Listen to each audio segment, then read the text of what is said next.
Gubernur DKI Jakarta Anies Baswedan mengekspor beras ke Saudi Arabia. Loh, kok bisa sih? Jumat 20 Mei 2022, Anies Baswedan kembali menunjukkan kinerja nyatanya kepada masyarakat. Gubernur DKI Jakarta ini sukses mengekspor beras dengan kualitas terbaik sebanyak 19 ton ke Saudi Arabia. Beras yang diekspor ke Saudi Arabia ini adalah beras dengan kualitas terbaik jenis long grain varietas IR64 Ciherang. Ini merupakan kerjasama perdagangan ekonomi komoditi ekspor antara BUMD milik Pemprov DKI Jakarta, PT Food Station Tanjung Pinang Jaya, dengan Al-Rakib Universal Group dari Saudi Arabia. Yang jadi pertanyaan adalah bagaimana bisa DKI Jakarta, wilayah yang tidak memiliki lahan sawah, ataupun kalau ada, lahan sawahnya itu sangat-sangat terbatas sekali, kok bisa mengekspor beras ke luar negeri? Memangnya Anies sudah bisa mencukupi kebutuhan beras di DKI Jakarta? Jawabannya pasti sudah, karena ekspor itu dilakukan ketika terjadi surplus. Ini adalah Anies Baswedan saat sedang melakukan panen raya di Sumedang, Jawa Barat.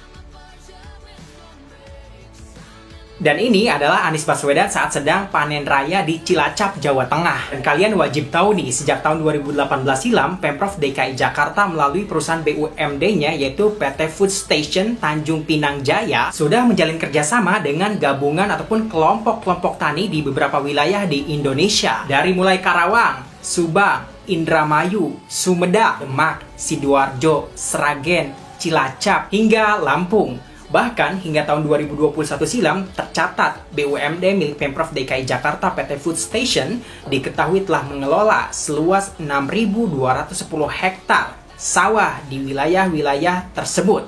Bravo! Bravo!